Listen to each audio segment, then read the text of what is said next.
There is a fund called the Congressional Accountability Act Settlement Account.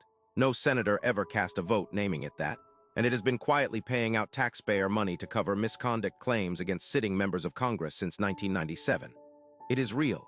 It is legal.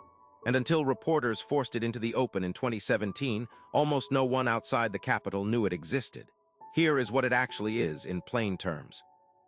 When a Senate employee files a harassment or discrimination complaint against a senator's office, the case does not go to a public court the way it would for you or me. It goes through a private process created by Congress itself. And if the office settles, the money doesn't come from the senator's campaign, the senator's salary, or even the senator's office budget. It comes straight from the United States Treasury, from an account funded by the general taxpayer pool. The senator writes no check. The senator's name appears on no public ledger. The public pays for the silence, and the public was never told it was paying. This didn't happen by accident.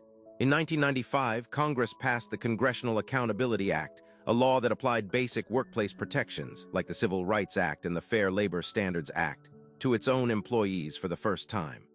On its face, this looked like Congress finally holding itself accountable.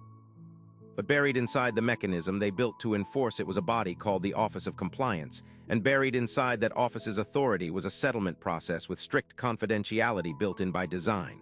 No hearing transcript, no named respondent, no public record of which office, which senator, which chief of staff. The law that was sold as accountability quietly became the shield.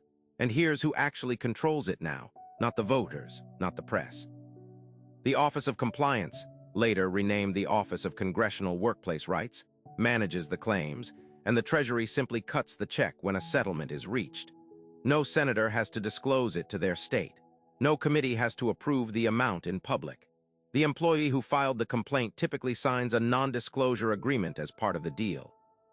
So the only people who fully know what happened are the accuser, the office, and a small compliance staff bound to silence by the same statute that created the fund in the first place. By the time reporters at BuzzFeed and the Washington Post forced this into daylight in November 2017, records showed the Treasury had paid out more than $17 million in settlements tied to congressional offices since 1997. 2 decades of payments, and almost none of it publicly attributable to a name. One case involved a sitting member of the House who settled a harassment claim for $84,000 of public money without ever disclosing it to his own constituents. That case became the one that broke the story open. But remember, no one voted for this fund to exist in the form it took. It was assembled, quietly, inside enforcement language nobody outside the Capitol ever read line by line. Congress did respond. In 2018, it passed a reform requiring members to personally reimburse the Treasury for settlements tied to their own harassment and requiring some settlement data to be reported. That sounds like the fix. Here's the part that should actually worry you. The reform didn't touch discrimination or retaliation settlements, which still flow from the same account with the same confidentiality. It didn't apply retroactively to the $17 million already paid. And it left the Office of Congressional Workplace Rights, not any outside body, as the sole judge of what gets disclosed. The fund wasn't dismantled. It was narrowed just enough to look repaired. This is why it cannot simply be undone. The confidentiality isn't a policy choice some future Congress can reverse with a memo. It's structural, written into the same law that grants the underlying workplace protections.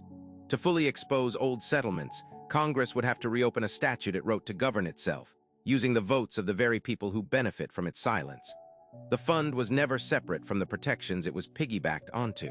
Pull one thread, and you unravel the whole law.